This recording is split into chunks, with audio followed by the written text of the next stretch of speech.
आज हम लोग शक्ति की पूजा करने के लिए एकत्रित हुए हैं। शक्ति का मतलब पूरी ही शक्तियाँ और किसी एक विशेष शक्ति की बात नहीं।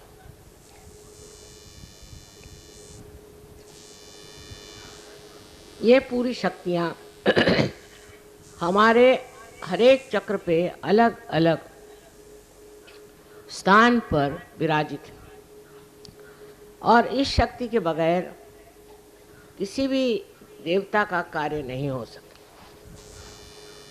जैसे आप जानते हैं कि कृष्ण की शक्ति राधा है और राम की शक्ति सीता और विष्णु की लक्ष्मी। इसी प्रकार हर जगह शक्ति का सहवास देवताओं के साथ, पर देवता लोग शक्ति के बगैर कार्य नहीं कर सकते। वो शक्ति एकमात्र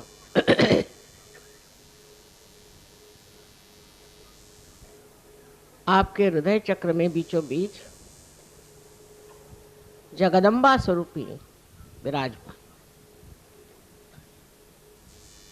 ये जगदम्बा शक्ति बहुत शक्तिमान है। उससे आगे गुजरने के बाद आप जानते हैं कि कहीं वो माता स्वरूप और कहीं वो पत्नी स्वरूप देवताओं के साथ रहती है। तो शक्ति का पूजन माने सारे ही देवताओं के शक्ति का आज पूजन होने वाला है। इस शक्तियों के बिगड़ जाने से ही हमारे चक्र खराब जाते हैं और उसी कारण शारीरिक, मानसिक, बौद्धिक आदि जो भी हमारे समस्याएं हैं खड़ी हो जाती। इसलिए इन शक्तियों को हमेशा प्रसन्न रखें। कहा जाता है कि देवी प्रसन्नो भवेत्। ये प्रसन्न रहना चाहिए। देवी को अप्रसन्न करने से न जाने क्या हो जाए। अब कुंडलिनी के जागरण से इस शक्ति को एक विशेष और एक शक्ति मिली। इन शक्तियों में एक विशेषता और होती है, वो ये है कि सारे दूर सर्वव्यापी शक्ति जो परम चैतन्य, जो आदिशक्ति की शक्ति है, उससे इसकी एकाकारिता एकदम हो जाती है। उस एकाकारिता के कारण इसके अंदर वो शक्ति आ जाती है। इन छोटी छोटी, जिनको कहना चाहिए विभक्त शक्तियाँ हैं, उसमें पूरी तरह से एकत्रित एकाकारिता शक्ति का संचार हो जाता। माने ये कि अगर समझ लीजिए आपकी हृदय की शक्ति कमजोर तो उसका संबंध जब इस परम चैतन्य से हो जाता है तो वो निर्बल शक्ति शक्तिशालिनी हो जाती है और उसका संदेश सारे शक्तियों के पास पहुंच जाता है कि अब कोई फिक्र करने की बात नहीं है, अब ये शक्ति जो है प्रबल होगी। पर शक्ति जो है वो स्त्री स्वरूप है और देवता जो है वो पुरुष स्वरूप है। सो स्त्री का मान रखना, स्त्री का आदर रखना, गृहलक्ष्मी को गृहलक्ष्मी जैसे रखना आदि बहुत ज़रूरी बातें हैं जो हमारे यहाँ जो पुरुष हैं उनको सीखना चाहिए। इसका मतलब ये नहीं कि औरतें उनको हमेशा लेक्चर झाड़ते रहे या उनसे बिगड़ते रहे। औरतों को तो गृहलक्ष्मी के स्वरूप होकर के अपने पति और अपने बच्चे, घर द्वार, सबकी सेवा तो करनी होती। उसको तो एक ही काम होता है, पति को हजारों काम होते हैं और वो ठीक से निभा करें, उसको ठीक से संभालें, ये बहुत ज़रूरी है। लेकिन पति का कार्य होता है कि अपनी पत्नी को देवी स्वरूप माने, अपने पत्नी को घर की शक्ति माने और उसके साथ जो संबंध हो वो निश्चल और शुद्ध हो।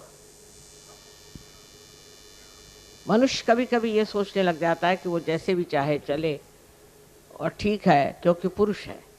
ये उसको बड़ी गलतफहमी है।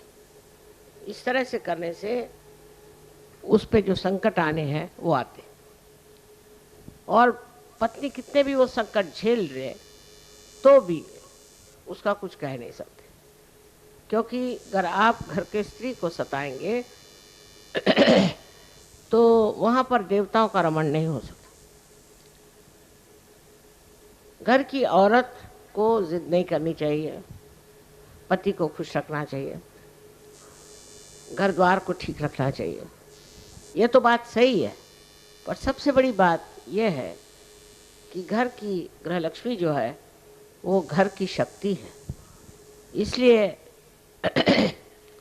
उससे एक तरह की बड़ी गहरी एकाकारिता साध्य करनी चाहिए।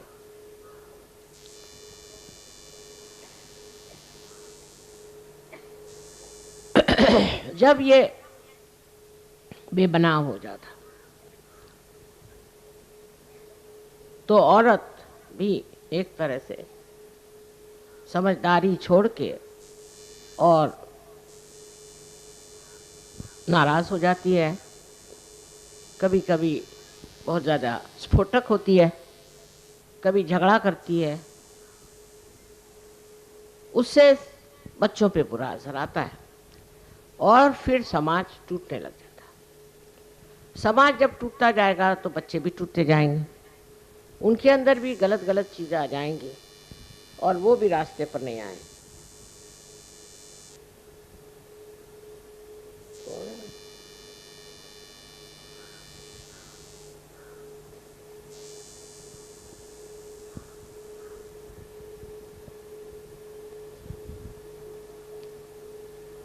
मध्येच उठून जाऊ नका।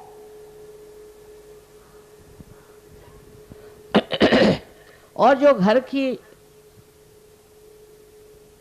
डिसिप्लिन है वो खराब हो जाए। जिस घर में डिसिप्लिन नहीं होगी उसके बच्चे खराब हो जाए, उसका समाज खराब हो जाएगा। आज विलायत में क्या हो रहा है, वहाँ की स्त्री इसकी जिम्मेदार नहीं समझती कि उसको समाज को बना के रखना है, समझदारी से रहना है, और पूरे समय लड़ती रहती है। लड़ने झगड़ने से कभी भी घर में शांति नहीं आ सकती। शांति लाने के लिए क्या करना है, पति से सुझाव करना है, उससे बात करनी है कि आखिर क्या बात है, क्यों ना हम दोनों प्रेम के साथ रहें जिससे हमारे बच्चे ठीक रहें। परदेश में कुछ भी सीखने का नहीं है, क्योंकि उनका समाज बिल्कुल विचलित हो गया है। एक एक औरत है वहाँ 8-8 शादियाँ करती है और रईस हो जाती है, उसको बस पैसे की लालच। वो अपनी सामाजिक स्थिति के लिए जिम्मेदार नहीं। वो नहीं सोचती कि हमारा समाज मेरे सर पे बैठा हुआ। आज भी हिंदुस्तान का समाज जितना बिगड़ा नहीं, उसका कारण माताएं अच्छी हैं, पर माताओं को भी ज़बरदस्ती नहीं करनी, समझाना चाहिए, उनसे दोस्ती करनी चाहिए और उनको अपने बराबर समझ करके और ठीक रास्ते पे रखना चाहिए।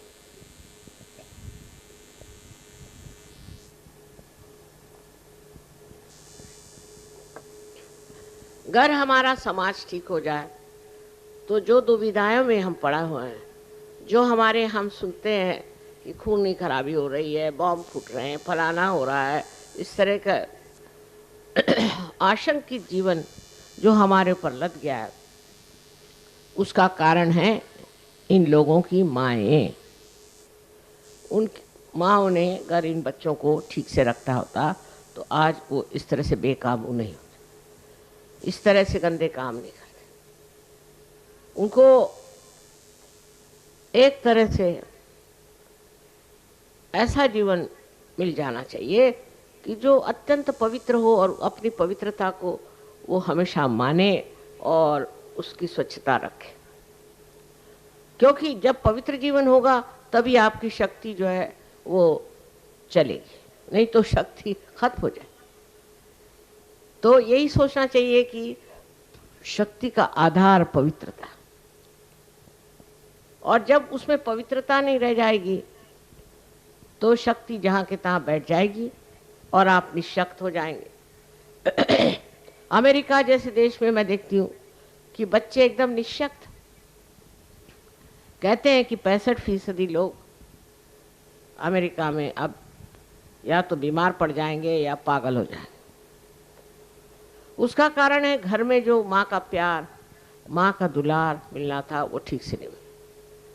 और माँ का प्यार और दुलार भी ऐसा नहीं होना चाहिए कि जिससे बच्चे खराब हो जाए। उस प्यार दुलार में एक ही विचार रहना चाहिए कि हमारा बच्चा जो है वो इस तरह का बने कि एक श्रेष्ठ नागरिक हो जाए, एक श्रेष्ठ मानव हो जाए और एक श्रेष्ठ सहयोगी हो जाए। इस दृष्टि से आप अपने बच्चों को अगर ट्रेनिंग देंगे तो अपना समाज एकदम ठीक हो सकता है। और उसके लिए ज़्यादा करने की ज़रूरत नहीं, थोड़ी देर बच्चे अगर मेडिटेशन कर लें काम खत्म। पर अगर बच्चों को आपने छूट दे दी तो न जाने, आजकल का ज़माना इतना ख़राब है कि बच्चे कहीं से कहीं बहक सकते। इसलिए आवश्यक है कि आप, जो औरतें अपने को सोचती हैं कि हम लक्ष्मी हैं, फलाना है, ठिकाना है, सबसे पहले आप समाज का आधार है। समाज की ओर पुरुष की दृष्टि नहीं होनी थी और होती भी नहीं, उधर औरतों की होनी चाहिए। इसलिए मैं हमेशा कहती हूँ कि सहयोग में औरतें कमज़ोर हैं, आदमी नहीं। इसका कारण मैं नहीं समझ पाती क्योंकि मैं एक औरत हूँ।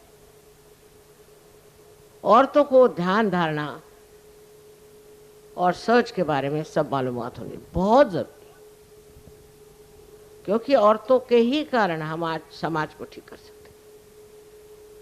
आदमियों का तो चल ही रहा है मामला, कहीं उनका राजकारण है तो कहीं अर्थव्यवस्था है, ये है, उससे आपको कोई मतलब।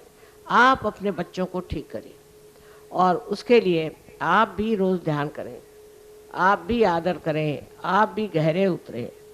गहराई लिए हुए कितनी औरतें हैं, और जब कभी मिलती भी हो तो अपना ही रोना लिए बैठे रहते हैं।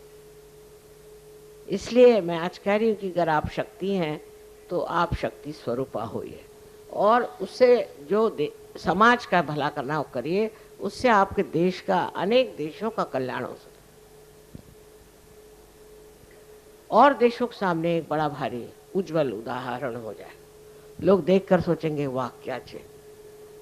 इस तरह का अपना देश अभी हुआ नहीं। अपने देश में अब भी इतनी खराबियां औरतों में आ गई हैं। एक तो फौरन विदेशी चीज़ों से बहुत जल्दी प्रभावित होना, सिनेमा उन्माद से बहुत ज़्यादा प्रभावित होना और अपने को कच्चा दिखाना, जैसे कि सिनेमा की नटियां हैं वैसे बनने की कोशिश करना। मैंने अभी सोचा था एक लड़की के बारे में कि उसकी शादी करा दें, तो खबर हुई कि उस शीशे के सामने 3-3 घंटे बैठी रहती है। तो वो फिर अपने बच्चों को कब देखेगी, अपने घर वालों को कब देखेगी? वो इतने शीशे के सामने बैठने लायक है क्या? उसकी क्या इतनी ज़रूरत है? और इतना भी करके क्या शक्ल निकल रही है वो भी देख लीजिए। हम तो 5 मिनट से ज़्यादा शीशे के सामने नहीं बैठते, 5, वो भी काफ़ी हो गया। और इसी प्रकार फिर बढ़ते बढ़ते लड़कियां जो हैं गलत रास्ते पे जाती हैं। दूसरी वो लड़कियां जो बिगड़ गई हैं, जो कॉन्वेंट की पढ़ी हुई हैं, जिनको अंग्रेज़ी तबीयत जिन्होंने सीखी हुई है, वो इनको नीचा दिखाती हैं। उनके नीचे दिखाने से ये लोग भी उसी तरह से चलने लगते हैं। आपको चाहिए कि ऐसे लड़कियों को खुद आप सोचें कि ये कहाँ है, ये तो बिल्कुल गुलामी में फंसी हुई है। आज ये कपड़ा आया तो वो पहन लिया, कल दूसरा कपड़ा आया तो वो पहन लिया, घर में ढेर की ढेर लगा के रख देंगे। इससे मनुष्य की शोभा नहीं बढ़ती और विशेषकर स्त्री की शोभा इस रोज के कपड़े बदलने से और फैशन करने से नहीं बढ़ती। अपनी शक्ति की जो भक्ति है वो करना चाहिए, उसको समझना चाहिए।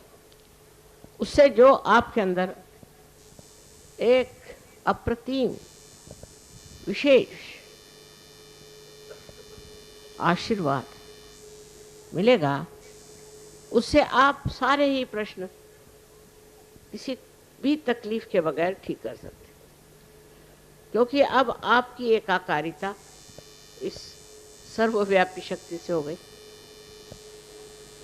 तो लड़ने झगड़ने से कुछ नहीं होता, शांति से ध्यान करके समझदारी रख के अपने बच्चों को सीधे रास्ते पे लाना चाहिए।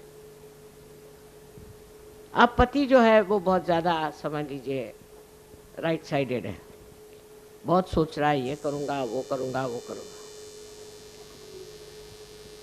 लेकिन औरत को उस तरह नहीं होना चाहिए। उसको एक किस तरह से मैं समाऊं, समा जाना चाहिए अपने घर खानदान में, उसको समा जाना चाहिए। समुंदर है, उसको एक तरफ से दबाओ तो दूसरी जगह समा जाता। इसी प्रकार स्त्री का हृदय होना चाहिए कि उसको एक तरफ से तकलीफ हुई दूसरी जगह समा जाए। समाना माने क्या? समाना माने एकाकारिता, एकाकारिता लानी चाहिए। जब वो ये नहीं ला सकती तो वो शक्ति नहीं है।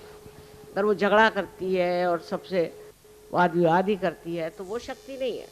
शक्ति का मतलब ही यह है कि आप सब चीज़ में समा सकें, सबसे ऊंचे कुछ भी हो उससे आप ऊपर हो जाए, तभी आप शक्ति हैं। और अगर आप उससे दब गए तो आप शक्ति नहीं, आप निशक्त। स्त्री के बारे में हमारे देश में अनेक बातें कही गई हैं और हम अपने भारत माता को भी, उसको भी हम एक माँ के रूप में देखते। हमारे यहाँ माँ बहुत बड़ी चीज़ मानी जाती है, क्योंकि वो लड़के को गलत रास्ते से बचाती है, उसको सही तरीके से बड़ा करती है, उसको वो ऐसे बहुमूल्य गुण देती है जो उसको ज़िंदगी भर के लिए पूरे पड़े। ऐसी हालत में आप लोगों को ये सोचना चाहिए, क्या हम अपने घर में शांति, सुख और आनंद देते हैं? घर पे पति आया और आप लड़ाई झगड़ा शुरू कर देते, या नहीं तो बस रहने दो रहने दो रहने दो, इस तरह से एक अछूतापन। अगर आप घर में आनंद और प्रेम की सृष्टि करें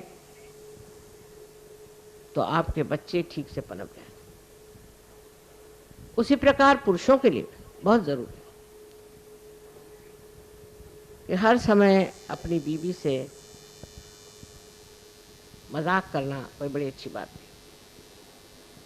नॉर्थ इंडिया में बहुत ज़्यादा है, बीवी का बड़ा मजाक करते रहे सुबह शाम। उसमें कोई बड़ी भारी बुद्धि चातुर्य नहीं है, बेकार की बात है। अपने बीवी के गुण देखिए, ज़रूर नहीं उसको बखानिए, पर उसको समझिए और उन गुणों से परिचित हो करके और उसका मान पान सब रखना चाहिए। आज मैं इसलिए बात कह रही हूँ कि बहुत सी औरतें सहयोग में आई हैं, लेकिन अब भी उनमें कर्मकांड बहुत, फलाना है शुक्रवार, खासकर महाराष्ट्र में तो बहुत ज़्यादा, बहुत ज़्यादा। आप स्वयं गुरु हो गए, आपको क्या कर्मकांड करने की ज़रूरत है? सो जो औरतें इस तरह कर्मकांड में फंसी हैं उनको इसमें से बचाना है, उनको समझाना और उनको समझा के ये बताना है कि आप ही के अंदर शक्ति है और आप अपनी शक्ति से ही कार्यान्वित हो सकते। आज बम्बई शहर को देखते हुए मुझे लगता है कि इसमें परदेशी संस्कृति बहुत आ गई है, बहुत ज़्यादा। हालांकि अपने सहयोगी बाहर से जो आए, देखिए किस तरह से कपड़े साड़ी वाड़ी पहन के कायदे से बैठे हैं, सब पढ़ी लिखी बड़े घर की लड़कियां, पर कायदे से बैठे। और हमारे यहाँ मैंने जो देखा ये कि रात दिन लड़कियों के शौक ही नहीं पूरे हो रहे। होटलों में जाना, होटलों में खाना बनाना, खाना आता जाता तो कुछ नहीं, और घूमने का शौक, दुनिया भर के शौक। एक शौक अगर आ जाए कि सबको मैं आनंद देने वाली एक शक्ति हूँ, उस शौक को आप पूरा करें तो देखिए समाज बदलेगा। और आदमियों को भी इस चीज़ का वर्णन करना चाहिए, इस चीज़ को मानना चाहिए। और इसी तरह से स्त्री का मान रखने से ही हमारा समाज ठीक हो, क्योंकि समाज स्त्री पर निर्भर है, पुरुषों पर नहीं। अब दूसरी बात जो हमें सोचनी है वो ये कि पुरुषों के मामले में हम लोगों ने जो देखा है वो यही है कि उनके हाथ में राजकारण और देश की अर्थव्यवस्थाएं, उस ओर भी उनको ध्यान देना चाहिए। अर्थव्यवस्था है जैसी भी है, बुरी हो अच्छी हो, देश के लिए त्याग करना चाहिए। हमें तो आश्चर्य लगता है कि हम दो दुनिया में रहे। जहाँ हम छोटे थे हमारे पिताजी जेल में, माताजी जेल में, सब घर में कोई नहीं, और हम लोग अच्छे बड़े घरों से निकल के झोपड़ियों में रहते थे और बहुत खुश थे। सारा पैसा, हमारी माँ के सब जेवर गांधी जी को उन्होंने दे डाला। इतनी त्यागमयी प्रवृत्ति थी। हमारे पिताजी इतने त्यागमय थे, उनके पास इतने महंगे महंगे सूट थे। जब वो कांग्रेस में आए तो उन्होंने चौराहे पे जाकर सब जला दिए। वो लोग कुछ और ही थे, जो हमने लोग देखे वो कुछ और थे। ऐसे तो आजकल कोई देखा ही नहीं जाता कि जो त्याग की बात करता होगा। ज़्यादातर लोग पैसा कैसे कमाना चाहिए, किसका जेब कैसे काटना चाहिए, इसे सोचते हैं। वो लोग भी राजकारण में रहे, वो लोग भी मेंबर पार्लियामेंट थे और वो लोग भी कॉन्स्टिट्यूशन असेंबली के मेंबर्स थे, लेकिन उनमें सिर्फ त्याग की बुद्धि थी। मैंने तो देखा कि अच्छा चलो ये कारपेट रखा ना, दे दो, बेच डालेंगे, उससे ही कुछ पैसा मिल जाए। जो घर में रखा है दे दो, क्या करने का है। इतने त्याग वाले ऐसे लोग हमने देखे। और उसके बाद आजकल ये जो भिखारी सबके पैसे मार रहे हैं वो भी देख रहे हैं। सो बड़ा दुख लगता है कि इतना अंतर कैसे आ गया। 50 साल में ये क्या हो गया, कहाँ से कहाँ अपना देश ऐसा क्यों चला गया। इतनी लालसा, इतना पैसा, करोड़ों रुपए हो गए तो भी उनको समाधान नहीं, तो भी वो किसी तरह से और जुड़ो और जुड़ो और जुड़ो, और सत्ता के पीछे में दौड़ेगा। ये पुरुषों को समझना चाहिए कि हमने क्या त्याग किया, हमारे फैमिली के हमने क्या त्याग किया, हमने अपने देश के लिए क्या त्याग किया, हमने इस विश्व के लिए क्या त्याग किया। कुछ तो हमने दिया कि ऐसे ही हम आए और सब दुनिया को लूट खसोट के चले गए। अपने राजकारणी लोग ऐसा करते हैं, उनको मालूम नहीं कितना महान पाप है। ये तो जीवन इतना सा है, और इसके बाद का जो जीवन काटना होगा तो पता चल जाएगा सबको, जिन्होंने अपने देश के सारे पैसे लूट लाट करके और अपनी जेबें भरी हैं, और फिर हमारा देश गरीब है। ऐसे चोर लोग अगर आपके राजकारणी नेता होंगे तो और क्या होगा। और अब फिर इलेक्शन आ रहा है, इसमें किसी भी चोर को वोट नहीं देना। सहयोगियों को निश्चय कर लेना है कि चोर को वोट मत दो, और जहां भी इश्तेहारात लगाने हैं कि चोर को वोट मत दो। इन्होंने हमारी सारी संपत्ति, सारा खजाना खाली कर दिया, रिक्त हो गया, है नहीं पैसा, सब खा खा के करोड़ों रुपए और चले गए। उधर ध्यान ही नहीं है लोगों का। तो जिन्होंने आज तक चोरी किए और चोरी कर करके अपने देश को इस तरह से जलील कर दिया है, ऐसे लोगों को आप लोग वोट मत दीजिए। मैं कोई किसी एक पार्टी की तरफ से नहीं बोल रही, पर मैं हृदय से कहती हूँ कि अब आप लोगों को उन्हीं लोगों को मदद करनी चाहिए जो ईमानदार है, क्योंकि आपकी माँ बहुत ईमानदार। आप अगर बेईमान होते तो आपको सहयोग नहीं मिल सकता था। इसलिए बहुत आवश्यक है कि आप अपनी कीमत आंकें कि आप क्या है। चलो 2-4 कमी कपड़े ले लिए, चलो 2-4 जेवर कम ले लिए, क्या होगा। किंतु त्याग की बुद्धि बहुत जबरदस्त है, वो बड़ी मदद करती है और उसी से अपना देश बदलेगा। वो त्याग करने वाले लोग कहाँ गए पता नहीं, सब जेल में गए और अब यहाँ है नहीं, दुनिया में दिखाई नहीं, मेरे बहुत कम है। इसलिए एक चीज़ है कि हम सत्य पे चले, और हम किसी को भी लालच लुचपत कुछ नहीं देंगे, कभी नहीं देंगे। ऐसे आप लोग तय कर लें तो बम्बई से सब बांध अपना बिस्तर भाग जाएंगे, आप लोग काफ़ी। और मैं आपको आज आज्ञा करती हूँ कि वोट में आप लोग जा जा करके ऐसे नारे लगाएं कि चोरों को वोट मत दो, और उसके बड़े बड़े बैनर्स बनाए, उसमें लिखे चोरों ने देश खा लिया, चोरों को वोट मत दो, हर एक जगह, हर एक गाँव में।